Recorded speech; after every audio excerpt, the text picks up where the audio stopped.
కౌలు రైతు భరోసా యాత్రకి ఈ పర్చూరు కేంద్రంగా ప్రకాశం జిల్లాలో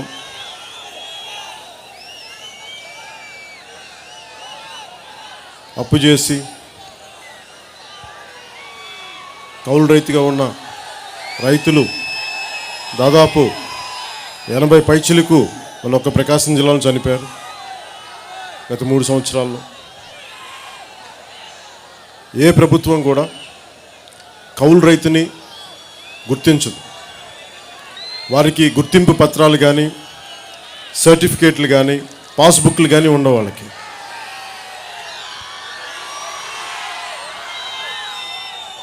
ఇది ఏ గ్రామంకి వెళ్ళినా ఏ ఊరు వెళ్ళినా వ్యవసాయం తెలిసిన సగటు వ్యక్తి ఎవరైనా కౌలు రైతుకి ప్రమాణ పత్రాలు కానీ గుర్తింపు పత్రాలు కానీ సర్టిఫికేట్లు కానీ పాస్బుక్లు కానీ ఉండవని అందరికీ తెలిసిన విషయం, ఒక్క ఈ రాష్ట్ర ముఖ్యమంత్రికి తప్ప.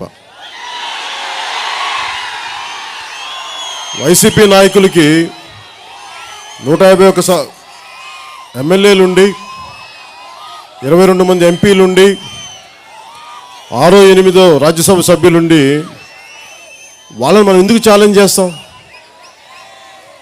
వాళ్ళు నిజంగా అద్భుతమైన పాలన ఇస్తే నేను చాలా ఆనందపడేవాడిని. మీరందరూ ఇక్కడున్న యువత కానీ ఆడపడుచులు కానీ ప్రతి ఒక్కరూ 2019లో వైసీపీని నమ్మారు, అద్భుతాలు చేస్తామని చెప్పారు, కన్నీళ్లు తుడుస్తామని చెప్పారు, ఓదార్పునిచ్చారు. ఈ రోజున రాష్ట్రంలో 3000 పైచిలకు గత 3 సంవత్సరాల్లో 3000 పైచిలకు కౌలు రైతులు చనిపోతే అసలు వాళ్ళు ఎవరూ లేనట్టుగానే ప్రవర్తిస్తారు. అసలు ఈ ప్రభుత్వం తాలూకు వైసీపీ ప్రభుత్వం తాలూకు లక్షణమే ఒక ప్రామిస్ చేయటం, ఆ ప్రామిస్ని నిలబెట్టుకోలేకపోవటం. అది వారి నైజం. అది ఇక్కడున్న యువతకి ఉద్యోగాలు ఇస్తామని చెప్పారు, జాబ్ క్యాలెండర్ ఇస్తామని చెప్పారు, పరిశ్రమలు వస్తాయి, అభివృద్ధి జరిగిపోద్దని, మద్యపాన నిషేధం అని చెప్పారు, పోలవరం ప్రాజెక్టు పూర్తి చేస్తామని చెప్పారు,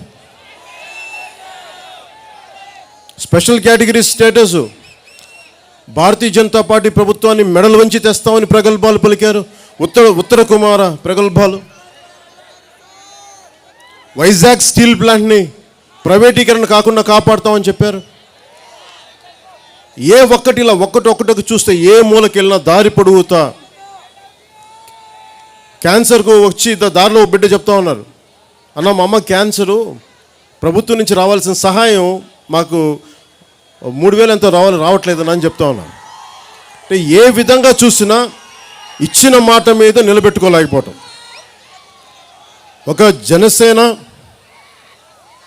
2008లో అప్పటి రాజకీయ ప్రస్థానం లేకుండా గనుక ఉండుంటే, పవన్ కళ్యాణ్ 2014లో వచ్చినుంటే పరిస్థితులు ఆంధ్రప్రదేశ్కి ఇలా ఉండేవి కావు.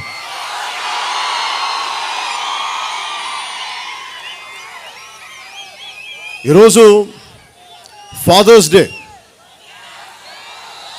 మాతృదేవోభవ పితృదేవోభవ, గురువుని పూజించే గురుభ్యో నమః అనే సంస్కృతి మంది.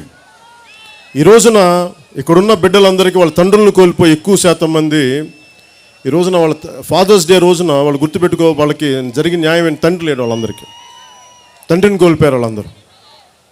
ఈరోజు నేను ఏదో 1 లక్ష రూపాయలు ఇస్తున్నామంటే వ్యక్తిగతంగాను పార్టీ పరంగాను ఈరోజు నేను అద్భుతాలు చేస్తున్నానని చెప్పట్లా, గొప్ప పని చేస్తామని చెప్పట్లా.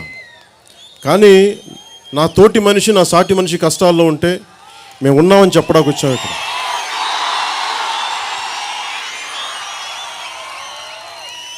అద్భుతాలు చేయలేకపోవచ్చు, కన్నీళ్లు తుడవడానికి గుండె ఉంటే చాలు, డబ్బులు అవసరం లేదు.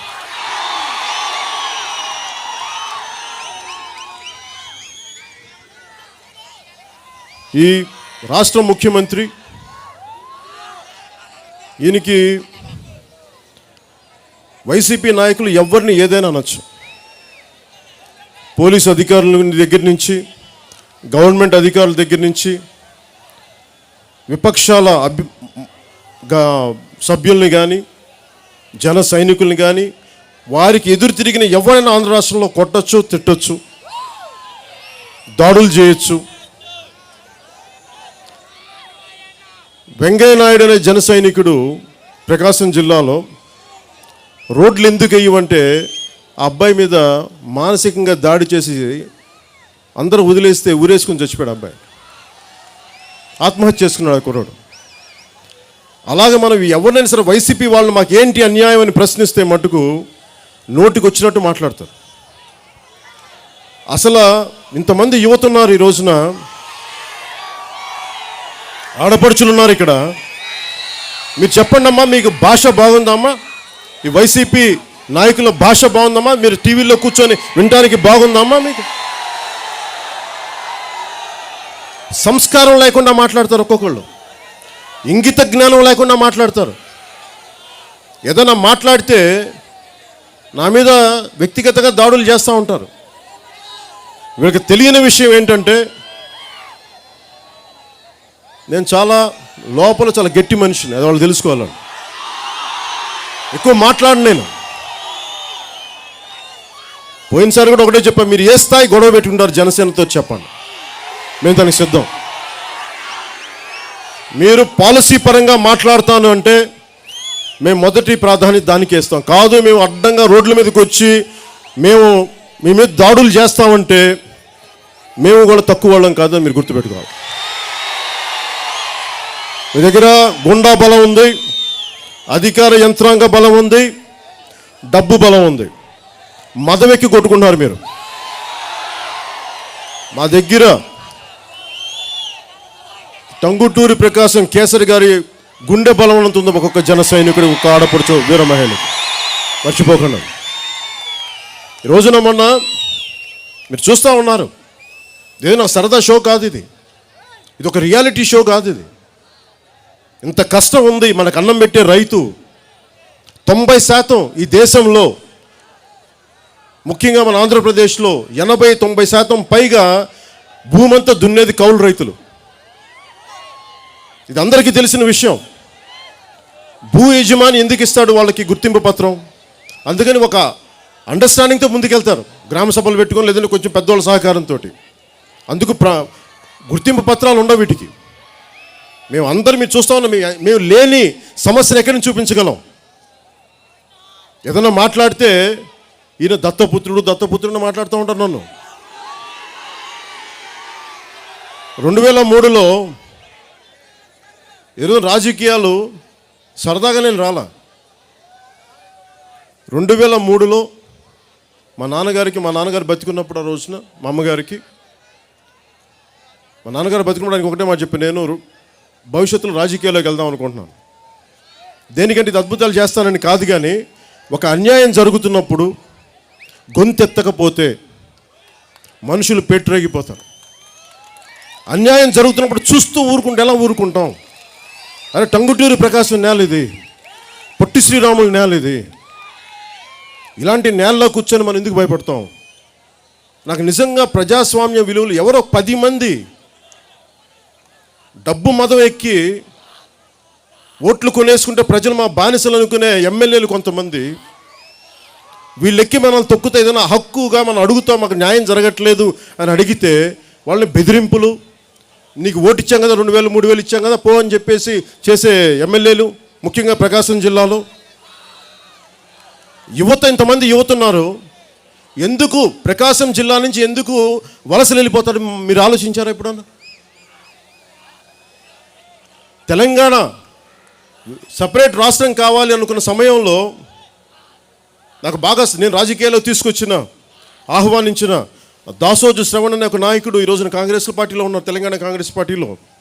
ఆయన ఒకే ఒక మాట అన్న నాతోటి రాష్ట్రం వచ్చిన తర్వాత, అన్న మాకు ప్రకాశం జిల్లాకు నేను పెళ్ళికి పోయాను, నా మిత్రుడి పెళ్ళికి వెళ్తే ఇక్కడ కష్టాలు చూసి, వలసలు చూసి, అవకాశాలు, ఉపాధి అవకాశాలు లేకపోవడం చూసి, వ్యవసాయ రంగ దుస్థితి చూసి మాకు తెలంగాణ కోసం అంత పోరాటం చేసి అంత ధైర్యం ఉండేది కదా. ఆ రోజున మేము గోదావరి జిల్లా చూసి మేము పోరాటం చేసాం, కానీ మేము ప్రకాశం జిల్లా చూసి మేము పోరాటం చేయలేకపోయాం, మాకు ధైర్యం వచ్చిండేది కాదని.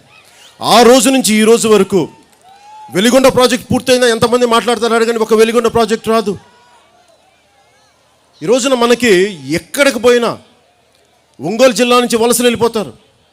ఉద్యోగాలు ఉండవు, పరిశ్రమలు ఉండవు, కానీ ఒక రాజకీయ నాయకులు తప్ప ఎవరి దగ్గర సంపద ఉండదు ఇది ఈ జిల్లాలో. దీన్ని మార్చాలి అంటే ముఖ్యంగా ఆడపడుచులు మీరు దీవెనలు ఇచ్చి, మీరు నడుము బిగించి, మీ చీరకి ఉన్న కట్టు గట్టిగా బిగించి యువతకి మీరు ధైర్యం ఇస్తే, మీరు ముందుండి నడిపిస్తే ప్రకాశం జిల్లాలో ఎందుకు మార్పు రావో మేము చూపిస్తున్నాం.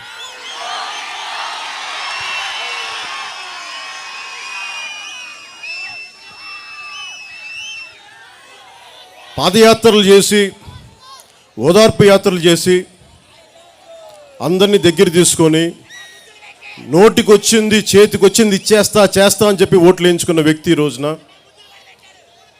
ముద్దులు కూడా పెట్టారా? ఒక ముద్దు 2 ముద్దులు అయితే ఫాలో అవుతాం, అన్ని ముద్దులు అయితే మనం ఎక్కడ ఫాలో అవుతాం. చాలా బాధపడతారు ఆయన ఏదంటే వాళ్ళ మా మీద ఏ విధంగా చేసేయచ్చు, ఏమైనా మాట్లాడేయచ్చు. నేను ఆయన ఒక మాట అన్నా, మీరు దత్తపుత్రుడు అనేటప్పుడు మేమంతా మిమ్మల్ని సిబిఐకి దత్తత తీసుకుంది. మాట వల్ల ప్రయోజనం ఏంటి? ఆయన నేను ఎవరికో దత్తపుత్రుడు అంటే నేను నాకేమన్నా ఒళ్ళు చిల్లుబడిపోతాయండి, నేను చూస్తూ ఉంటా. నేను 2003లో మా నాన్న చెప్పా, నన్ను ప్రజలకి దత్తతకు పంపించాను, నేను ఇంట్లో మీకు కూడా బిడ్డను కాదు. నేను తెలుగు ప్రజలకి, సామాన్య ప్రజలకి నేను దత్తుడిని. సిబిఎన్ గారికి నేను దత్తపుత్రుడిని కాదు.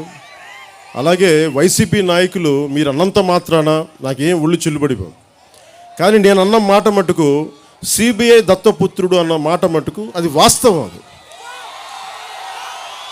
నేను ఈ మాట అంటే నాకు గుచ్చుకుపోద్ది, మా వాళ్ళు గిలగిల్లాడిపోతాను బాధ కదా. నేను ఈ మాట అంటే భవిష్యత్తులో మీరు సిబిఐ కేసులు ఎదుర్కొనే తీరాలి, పారిపోలేరు. శాంతి భద్రతల గురించి వస్తే వివేకానంద రెడ్డి గారు చనిపోయారు. ఒకరోజు గుండెపోటు చచ్చిపోయారని చెప్పారు, 3-4 గంటలు. సాయంత్రానికి లేదు ఎవరో దాడి చేశారన్నారు. ఈ రోజుకి తేడా దాని మీ గురించి ఎవరు మాట్లాడరు.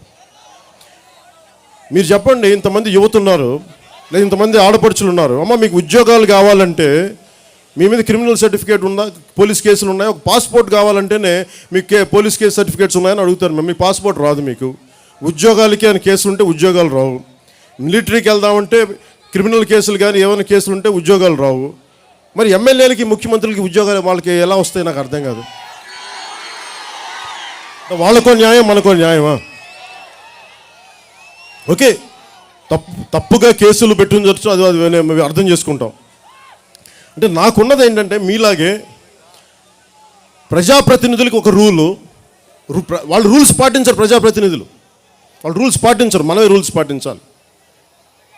నేను ఈ రోజున రాజకీయాల్లోకి బలంగా నిలబడి ఉన్నాం, ఇన్ని ఒడిదుడుకులు తట్టుకొని అన్నా నిజంగా నేను ఉంది ఇక్కడ చిన్న బిడ్డలను చూశారు, 9వ తరగతి చదివే బిడ్డలు, 6వ తరగతి, ఇంకా తండ్రిని కోల్పోయిన 4 నెలలైన బిడ్డలు.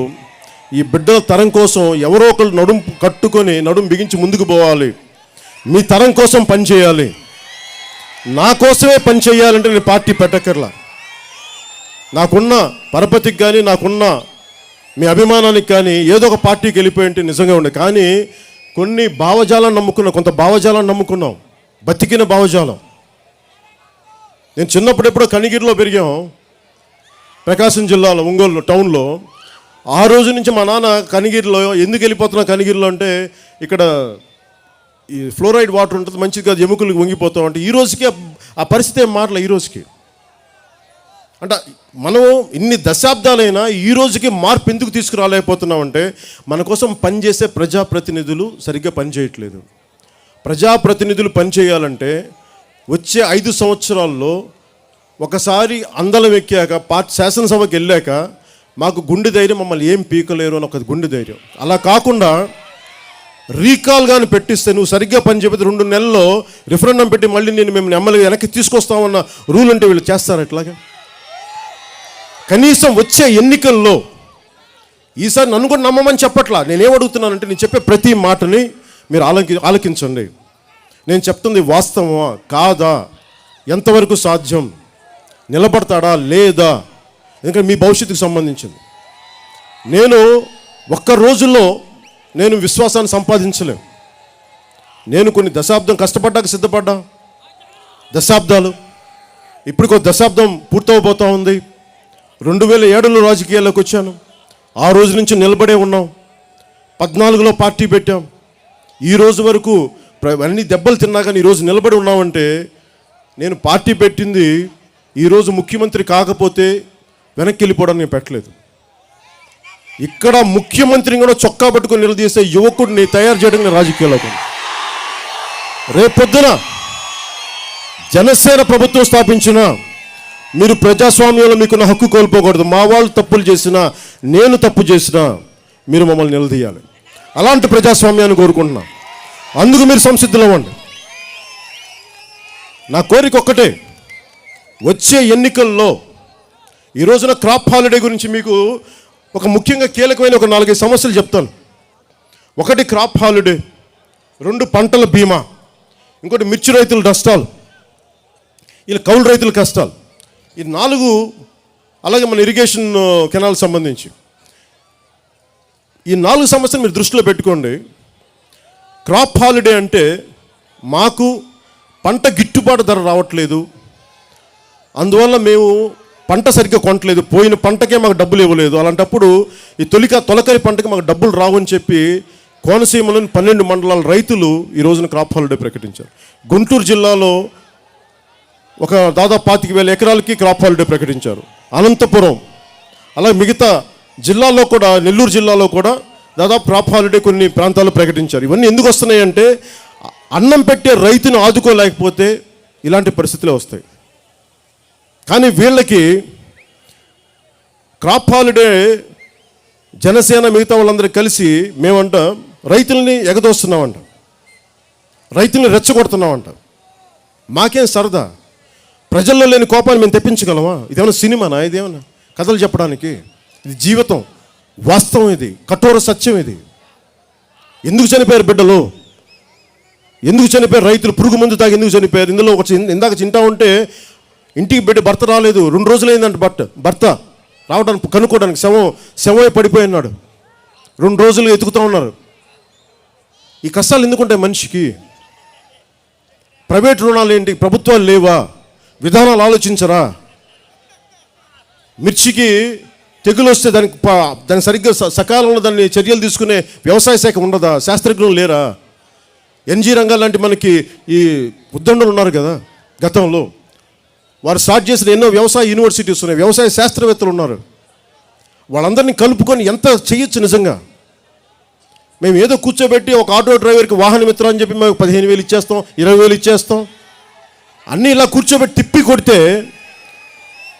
కొడితే వాళ్ళు చేసిన 5 లక్షల కోట్లకి అప్పుకి వాళ్ళు నిజంగా పందారం చేసింది 1,00,000 కోట్లు కూడా లేవు. 1,46,000 కోట్లు, 1,50,000 కోట్లు చెప్తున్నారు ఈ రోజున. మరి మిగతా డబ్బు ఎక్కడికి వెళ్ళింది? అది మీరు అడగాలి రేపొద్దున. మీ దగ్గరికి ప్రతి వైసీపీ ఎమ్మెల్యేకి 5 లక్షల కోట్లు అప్పు చేశారు కదా, అది ఎక్కడికి వెళ్ళిందని అడగండి. కేంద్ర ప్రభుత్వం కూడా ఈ రోజున కాగనేది అడుగుతూ ఉంది, మీరు డబ్బులు అప్పు తెచ్చారు కదా, ఎక్కడికి పోయింది డబ్బుని? ప్రజల అభివృద్ధికి ఎందుకు వెళ్ళలేదు? చనిపోయిన ప్రతి రైతుకి బీమా పథకం ఇవ్వాలి, ఎందుకు ఇవ్వలేదు? 2,000 కోట్లు ఇచ్చామని చెప్తున్నారు, ఏ రైతుకి ఇచ్చారు, ఏ జిల్లాకి ఎంత ఇచ్చారు? మీరు వివరాలు ఎందుకు చెప్పరు? అడిగేవాళ్ళు లేరు. కానీ జనసేన ఉంది అడగడానికి, నిలదీయడానికి.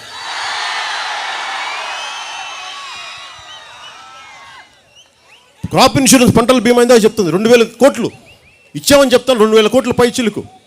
అడిగేవాళ్ళు ఎవరు లేరు, ఎంతకి ఇచ్చారు, ఏ జిల్లాకి ఇచ్చారు అనేది అది అడిగేవాళ్ళు ఎవరు లేరు. అలాగే మిర్చి రైతులకి ఇందాక దారి పొడుగుతూ వస్తుంటే పొద్దున దారిలో 2 రైతుల దగ్గరికి ఇచ్చి వాళ్ళకి ఇస్తూ ఉంటే, ఎందుకమ్మా చనిపోయారంటే మిర్చి వేసాం, తెగులు వచ్చింది, నల్లతామర వచ్చింది, ఇలాంటి తెగులు వచ్చి దానికి శాస్త్రజ్ఞులు రాలేదు, పంట దిగుబడి లేదు, ఏం చేయాలో దగ్గర అప్పులు తట్టుకోలేక పురుగు మందులు తాగి మా ఆయన చనిపోయారు. ఇది బాధ. దీని గురించి మరి మీరు ఏం చేస్తున్నారు? ఏదైనా మాట్లాడితే ఒక్కొక్కళ్ళు బూతులు తిడతారండి వైసీపీ వాళ్ళు. ఏది మాట్లాడు బూతులు తిడతారు, వెటకారాలు చేస్తారు. దాడులు చేస్తారు, కేసులు పెడతారు. ఈ పరిస్థితి మారాలని మనస్ఫూర్తిగా నేను కోరుకుంటున్నాను. దానికి సంసిద్ధంగా నేను పనిచేస్తున్నాను, దానికి సిద్ధపడి పనిచేస్తున్నాను. అలాగే చాలా కాలంగా ఇదే ముఖ్యమంత్రి గుంటూరు ఛానల్ కోసం మన రైతాంగం అందరికీ చాలా రోజులుగా ఆయన ప్రామిస్ చేశారు, తిరుగుతున్నప్పుడు మేము ఇచ్చేస్తాం, స్టార్ట్ చేస్తామని చెప్పి. ఈరోజు రైతాంగం వచ్చి ప్రశ్నిద్దాం, ఆయన ఇద్దామంటే ఆపుదామంటే వాళ్ళందరినీ పోలీస్ చేత అరెస్ట్ చేయించారు. ఈ రోజున పోలీసు ఆయన దగ్గరికి రాకుండా అడ్డుపడ్డారు. ఇలాంటి ముఖ్యమంత్రిని మీరు ఎన్నుకున్నారు, మనందరం కలిపి. బాధ్యత ఈరోజు తీసుకోండి. ఈ రోజున వచ్చే 24కి మీరు ఇక్కడున్న ప్రతి యువకుడు, ప్రతి ఆడపడుచు, ప్రతి పెద్దవారు వైసీపీ ఇంకొకసారి కనుక వస్తే రాష్ట్రానికి తీవ్రమైన అన్యాయం జరుగుద్ది. నేను నిజంగా నా జీవితం కష్టాలు లేవు, మీకు చెప్తున్నాను. పెద్ద డబ్బున్న కుటుంబంలో పుట్టలేదు, కానీ నా తండ్రి అది చిన్న ఉద్యోగి, నన్ను ఎప్పుడు కష్టాల్లో పెంచలా. కానీ నా కష్టాలు తెలియవు. నేను కన్నీరు కార్చిందల్లా చిన్నప్పటి నుంచి నా ఎదురింటికో, నా పక్కింటి వాళ్ళకో, నా దూరంగా తెలిసిన వాళ్ళకో పేపర్ చదివితే వాళ్ళ కష్టాలు నా కష్టాలని, వాళ్ళ కన్నీళ్ళు నా కన్నీళ్ళని. నిజంగా నా కష్టాలు, నిజంగా చెప్పాలంటే నా కష్టాలు మామూలు కష్టాలు, తట్టుకునే కష్టాలండి ఇవి. నా కుటుంబంలో చాలామంది పిల్లలు, నా కుటుంబ సభ్యులు కూడా చెప్తూ ఉంటారు, మీరు చెప్పే కష్టాలు ఏవి కష్టాలు కావు. భర్త వ్యవసాయం చేసి పంట సంపాదించి డబ్బు అమ్మి, వచ్చిన పంట అమ్మిన డబ్బుతో వస్తే బిడ్డలకి ఏదైనా చదివిద్దాం, బిడ్డలకి ఏమైనా కొందాం. అలాంటి తండ్రి చనిపోతే దిక్కు మొక్కు లేక 2 ఆడబిడ్డలను పెట్టుకుని ఒక చెల్లి ఈ రోజున ఏమైపోతుంది, మగాడు లేడు, ఎవరు లేరు, ఏమి చేయాలన్న కన్నీళ్ళు, అవి నిజమైన కష్టాలు. ఇవే చెప్తాను మా కుటుంబ సభ్యులకి. ఎందుకంటే నాకు నిజంగా నేను వ్యక్తిగతంగా నేను కష్టాలుగా ఏది తీసుకోను. దెబ్బలు తిన్నాం, ఫెయిల్ అవుతాయి, ఆర్థికంగా పోతాం, కానీ నిలదొక్కుంటాం. కానీ మనుషులు పోయే కష్టాలు, పంట చేతికి రాకొచ్చే కష్టాలు, ఇవి చాలా గడ్డు కష్టాలు, ఇవి చాలా గడ్డువైనవి. నేను ఇవన్నీ చూసి ఒక ఉద్యోగం, మీరు యువత ఉన్నారు ఇక్కడ, మీరు 10వ తరగతి నుంచి 12వ తరగతికి వచ్చేటప్పటికి, ఇంటర్మీడియట్కి వచ్చే ఉద్యోగం కావాలని కోరుకుంటాం, మన సొంత కాళ్ళ మీద నిలబడాలని కోరుకుంటాం. డిగ్రీ అయిపోయేటప్పుడు ఉద్యోగం రెడీగా ఉంటుందని నమ్ముతాం. ఉద్యోగాలు లేవే ఇక్కడ, జాబ్ క్యాలెండర్ లేదే. ఎవరిని అడుగుతాం జాబ్ క్యాలెండర్ లేకపోతే? ముఖ్యమంత్రులను అడగమా, ఎమ్మెల్యేలను అడగమా? గిట్టుబాటు ధర లేకపోతే మనం ఎమ్మెల్యేలని, ఎంపీలని, మనం మంత్రులు నిలదీయమా అని మీరు ఇష్టానికి మాట్లాడేస్తారా? నేను కోరుకుంటుంది, మీకు గుండె ధైర్యం ఉండాలి, మీరు ధైర్యంగా మాట్లాడాలి. గొడవ పెట్టుకోమని నేను చెప్పట్లా, కానీ మీరు మీ కోపం వాళ్ళ అధికారం తీసేస్తున్న భయం ఉన్నప్పుడు మీ దగ్గర వచ్చి మాట్లాడకపోతాడు. కానీ వాళ్ళు మీ ప్రతి ఒక్క యువకుడి దగ్గరికి వచ్చి, ప్రతి ఆడపడుచు దగ్గరికి వచ్చి, ప్రతి పెద్దవారి దగ్గరికి వచ్చి మీరు కోపగించదు మేము చేస్తామని మాట్లాడు. కానీ 2020 వచ్చే ఎన్నికల్లో వాళ్ళు ఎల్లుండి పెట్టుకుంటే ఎల్లుండి మేము సంసిద్ధమే.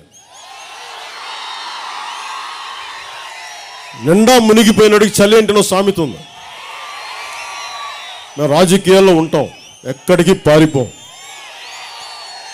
మాట 2009లో చాలామందికి తెలియదు, ఈరోజు ఎందుకు చెప్పాలనిపిస్తుంది. నేను ఎందుకు తిరిగి రాజకీయాల్లో ఉన్నానంటే, ఒక మాట ఇచ్చినప్పుడు ప్రజల కోసం మేము నిలబడతామని చెప్పి 2009లో ఒక మాట ఇచ్చి మేము దాన్ని నిలబెట్టుకోలేనప్పుడు అది నన్ను తినేసి, నా కంఠంలో ప్రాణం ఉన్నంత వరకు ఏ మాట ఇది ఇచ్చామో ఆ మాట కోసం నిలబడటానికి, అది గెలుపు ఓటమి ఏదైనా రాని, ప్రజల కోసం పోరాటం చేస్తాం, నిలబడతామని చెప్పి ఇచ్చిన మాట వమ్ము కాకూడదని చెప్పి నేను జనసేన ప్రారంభించాను. మీరు చూస్తూనే ఉన్నారు, దెబ్బలు తిన్నాం, చాలా ఇబ్బందులు ఉన్నాయి, కానీ మేము తట్టుకొని నిలబడుతున్నాం. దేనికంటే ఇది మా సైద్ధాంతిక బలం. ఒక మాట ఇస్తే దానికి నిలబడాలి. ఎలాంటి మాట? ప్రజలకి, కష్టాల్లో ఉన్న ప్రజలకి, దారిద్ర్యంలో ఉన్న ప్రజలకి, ఆపదలో ఉన్న ప్రజలకి చాలా చిన్న అడుగుతారు. మాకు ఏదైనా చిన్నపాటి చదువులు, చిన్నపాటి వెసులుబాటు అడుగుతారు. అవి చేస్తామని చెప్పి వచ్చిన తర్వాత ఒక నిరుద్యోగం ఉంటాడు, అన్న మాకు ఉద్యోగాలు కావాలి, జాబ్ క్యాలెండర్ కావాలి, 2.5 లక్షల ఉద్యోగాలు అంటే, బాబు మీ అందరికి మేము ఉద్యోగాలు చేస్తాం అని చెప్పి చాలా పెద్ద పెద్ద మాటలు చెప్పొచ్చు. చెయ్యి అటు తిప్పుతూ ఇటు తిప్పుతూ, ఎవరి స్టైల్ వాళ్ళు ఉంటుంది అనుకోండి, చెయ్యొచ్చు, నేను కాదంట్లా. కానీ మాట ఇచ్చిన తర్వాత నువ్వు వెనక్కి వెళ్ళిపోతావు. మాట ఇచ్చిన తర్వాత ప్రజా సమక్షంలో మాట ఇచ్చిన తర్వాత నువ్వు ఎలా వెళ్ళిపోతావు? మనకి ఎన్నిసార్లు ప్రతి ఎమ్మెల్యేని చూస్తావు, ఇక్కడ యువతను అడుగుతూ ఉన్నాను, మీకు 5,000 రూపాయలు ఇచ్చాం, 2,000 ఇచ్చాం, కట్టేయించుకుంటారు కదా, దేవుడి దగ్గర ఒట్టేయించుకుంటారు కదా, మీరు మాకు తప్ప వేరే వాళ్ళకి ఓటేయకూడదని. మరి వీళ్ళు నిలబెట్టుకున్నారా మనకి వీళ్ళు వైసీపీ వాళ్ళు? ఏ ప్రభుత్వంలో కానీ ఎమ్మెల్యేలు కనుక నిలబడకపోతే చెప్పిన మాటని మీరు నిలదీయాలి, గట్టిగా ఎదుర్కోవాలి వాళ్ళని. నేను ఈ రోజున ఉన్న యువతకి చాలామంది ఆడపడుచులు ఉన్నారు. రేపొద్దున భవిష్యత్తులో వ్యాపారం చేసుకోవాలంటే నా కోరిక జీవితంలో 5,000 రూపాయలతో ఒక ఉద్యోగం సంపాదించాలి నా కోరిక. నా చిన్నప్పుడు అంతే నా కోరిక. నాకు తెలియదు అంతకుమించి జీవితం నేను ఊహించుకోలే. మా నాన్న 2,000తో స్టార్ట్ అయ్యాడు, 200తో స్టార్ట్ అయ్యాడు మా నాన్న ఉద్యోగం. నేను ఒక 5,000తో స్టార్ట్ చేస్తాను ఉద్యోగం. ఇంతే నా కోరిక, అంతకుమించి కోరిక లేదు. నాకు అలాంటి ఉద్యోగాలు రాలేదనుకోండి, నాకు కుదరలేదు. నాకు ఎందుకు అంటున్నానంటే ఆ మాట, తల్లిదండ్రుల మీద ఆధారపడకుండా స్వయం శక్తి మీద నా తల్లిదండ్రులు నేను ఒక కష్టపడి నేను డబ్బు సంపాదించాలని కోరుకుంటుంది ప్రతి సగటు మనిషికి, ఎవరికైనా సరే, ఆడ కానీ మగ కానీ. అలాంటి వారికి పెద్ద అంతస్తులు ఉండవు, డబ్బున్న వాళ్ళు, ఆర్థికంగా బలం ఉన్న కుటుంబాలు ఉండవు. మరి వాళ్ళందరికీ ఏం చేయాలి? అందుకనే మేము షణ్ముఖ వ్యూహం అనే దాంట్లో, జనసేన షణ్ముఖ వ్యూహంలో ప్రతి 10 మందికి ఉపాధి కల్పించే ఎలాంటి వ్యాపారానికైనా సరే, ఒక యువకుడు కానీ ఒక యువతి కానీ ఎవరికైనా సరే, సమర్థత ఉన్న వాళ్ళు ఎవరైనా సరే, ఒక 10 లక్షల రూపాయలు రుణ సౌకర్యం కాదు, మొత్తానికి ఇచ్చాడు. వన్ టైం ఇచ్చేయాలి 10 లక్షల రూపాయలు సంవత్సరానికి. అలాంటి, ఎందుకంటే మీరు 10 మందికి ఉపాధి కల్పిస్తారు. అలాంటి 10 లక్షల రూపాయలు నిరుద్యోగ యువతకు కానీ ఇస్తే సంపద ఎందుకు పెరగదు? కొంత నష్టం రావచ్చేమో, కానీ వన్ టైం ఇచ్చేస్తే తిరిగి ఏం ఆశించకుండా అడ్డగోలుగా వేల కోట్లు, లక్షల కోట్లు తినేస్తున్నాడు ఒక్కొక్కడు. 10,000 కోట్లు మీరు అందరికి అనిపించచ్చు చాలామందికి. నా లాజిక్ ఒక్కటే, ఎలా ఇస్తావు డబ్బులు అని అడుగుతారు. మీరు 1,00,000 కోట్లు తినేయడానికి మీరు మార్గాలు ఎదగలుగుతున్నారు, 10,000 కోట్లు నేను యువతకి పంచడానికి ఎందుకు మార్గాలు దొరకు? ఉన్నాయి మార్గాలు. ఇంతమంది వ్యవసాయం ఉంది, వ్యవసాయం లాభసాటిగా ఎందుకు చేయలేవు? ఇజ్రాయిల్లో మీరు చూపించండి, రాయలసీమలో అత్యంత బాగా ఎండిపోయిన నేల చూపిస్తే అలా ఉంటుంది ఆ నేల ఇజ్రాయిల్లో. మరి వాళ్ళు ఎక్స్పోర్ట్ చేస్తున్నారు అక్కడ, వ్యవసాయం తక్కువ నీటితో, వర్షాధారం మన తక్కువ నీటితోటి, డ్రిప్ ఇరిగేషన్ తోటి వాళ్ళు కనిపెట్టింది ఇది. అలాంటి కొత్త డ్రిప్ ఇరిగేషన్ కొత్తది కాదు, సమర్థవంతంగా దాన్ని అమలు చేయడం. ఇంతమంది యువతున్నారు. మనకి వ్యవసాయం వర్క్షాపులు పెట్టి, లేదంటే మనం కూర్చొని మన శ్రమశక్తి ఇచ్చి కొత్త పంటలు, సేంద్రియ పంటలు, అంటే మందులు కొట్టని పంటలు వేసి ఆర్గానిక్ ఫార్మింగ్ చేస్తే, ఎక్స్పోర్ట్ చేస్తే ఎందుకు పాసిబిలిటీస్ ఉండవు? మీరు 1,00,000 కోట్లు విదేశాలకు తరలించడానికి సమర్థత ఉన్నప్పుడు, మీరు యువకుల మీద ఒక చిన్నపాటి సోషల్ మీడియా పెట్టినప్పుడు, ఎంటైర్ మీడియాని పోలీసు వ్యవస్థను కూర్చోబెట్టి మీరు వాళ్ళ మీద కేసులు పెట్టినప్పుడు, ఒక సింపుల్ సినిమా టికెట్ కోసం ప్రభుత్వ యంత్రాంగాన్ని మొత్తం 5, 10, 15, ఓకే 25, 100 ఎంత చెప్పుకుందాం సినిమా టికెట్కి. అంటే మీ కక్ష తీర్చుకోవడానికి ఐపీఎస్ ఆఫీసర్ దగ్గర నుంచి, ఐఏఎస్ ఆఫీసర్ దగ్గర నుంచి, చీఫ్ సెక్రటరీల దాకా, ఆఖరికి కడచివరకు ఉండే ఉద్యోగి వరకు మీరు అనుకుంటే ఒక టికెట్ను, ఒక థియేటర్ను కూడా మీరు ఆఫ్ చేయగలరు. కానీ మీరు కౌలు రైతు కష్టాలు తీర్చాలి, వాడి కన్నీళ్ళు తీర్చాలి, మీరు వ్యవస్థ, మీరు యంత్రాంగాన్ని మీరు పనిచేయించరు. అంటే మీ కక్షలకి, మీ కారుణ్యాలకి, మీ దోపిడీకి వ్యవస్థలే తప్ప ప్రజల కష్టాలు కన్నీళ్లు తీర్చడానికి వ్యవస్థలు లేవు. ఇక్కడ వ్యవస్థలు పని చేయనివారు. కానీ జనసేన ఎందుకు నిలబడిందంటే, మాకు డబ్బు అవసరం లేదు. నేను సినిమాలు చేసిన రోజు సంపూర్ణంగా ఒక 20 కోట్లు ట్యాక్స్ కడతాను నేను సంవత్సరానికి సినిమాలు చేస్తే. అందుకని నాకు డబ్బు అవసరం లేదు. డబ్బు సంపాదించానే కాబట్టి ఈ రోజున నా 5 కోట్లు మా కౌలు రైతులకు ఇస్తున్నాం, కౌలు రైతుల కుటుంబాలకు ఇస్తున్నాం. మేము దేనికి ఇస్తున్నాం అంటే, మేము అండగా నిలబడి ఉంటాం, పారిపోం. అలాగా ఈ రోజున మేము మీ అందరినీ కోరుకునేది, వచ్చే ఎన్నికలు చాలా కీలకమైనవి. నేను చెప్పే ప్రతి మాట ఈ రోజున కౌలు రైతుల కోసం వచ్చిన పెద్ద ఉపన్యాసం ఇవ్వడానికి రాలేదు, కానీ మీ కష్టాల్లో నేనున్నాం. జాబ్ క్యాలెండర్ జనసేన రాగానే సంపూర్ణంగా చెప్తున్నాను, 1,00,000 కోట్లు దోపిడీ చేసే సత్తా వీళ్ళకు ఉన్నప్పుడు 2.5 లక్షల ఉద్యోగాలు ఇచ్చే సత్తా జనసేనకు మనం తీసుకొస్తాం. అలాగే రైతులకు కూడా గిట్టుబాటు ధర రావాలి, కొంత నలగాలి, పెద్దలతో మాట్లాడాలి. ఇవన్నీ గిట్టుబాటు ధర రావాలి, లాభసాటి ధర రావాలి రైతులకి. రైతులు క్రాప్ హాలిడే ప్రకటించకూడదు. అలాంటి రైతాంగానికి అండగా ఉండేలాగా ఆడపడుచులు ఈరోజు ఉన్నారు. ఈరోజున బిడ్డల్ని బయటికి పంపించి ఏదైనా అఘాయిత్యం జరిగితే వైసీపీ మంత్రులు ఏమంటున్నారు? తల్లి పెంపకం. మీకు బాధ రాదమ్మా మాట అంటే? మీకు తల్లి పెంపకం అంట వాళ్ళకి. ఇది ఏం మాట్లాడతాం వీళ్ళతో? ఎంత ఇన్సెన్సిటివ్గా మాట్లాడతారు వీళ్ళు. కోపాలు రావా అంటే ఏం ఆలోచిస్తారు వీళ్ళు? అనుకుంటే ఏదైనా చెల్లిపోద్దా? ఇట్లాంటి బాధ్యత లేని వ్యక్తులు రాజకీయాల్లో ఉండకూడదు. అందుకు రావాలి అంటే మీరు బయటికి రావాలి. మీరు నన్ను కూడా, మా జనసేనను కూడా, మా నాయకుల్ని కూడా మీరు మమ్మల్ని పరీక్షించండి. గుడ్డిగా నమ్మమని చెప్పట్లా, మీరు ఆలోచించండి. చాలాసార్లు అవకాశాలు ఎవరికో ఇచ్చారు. ఈసారి మేము నిలబడతాం.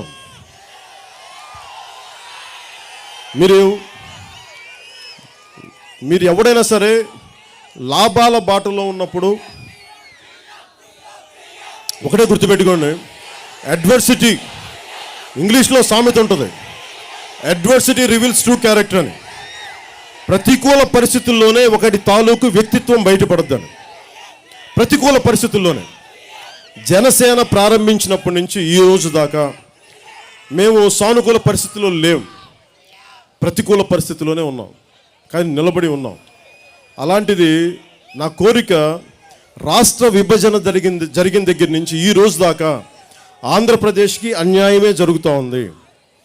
దానికి కేంద్రాన్ని నిందించడం, ఇంకోటి నిందించడం చెప్పాల. మన బంగారం మంచిదవ్వాలా లేదా? అదే మన బంగారం మంచిది, సమస్యలు ఉండవు.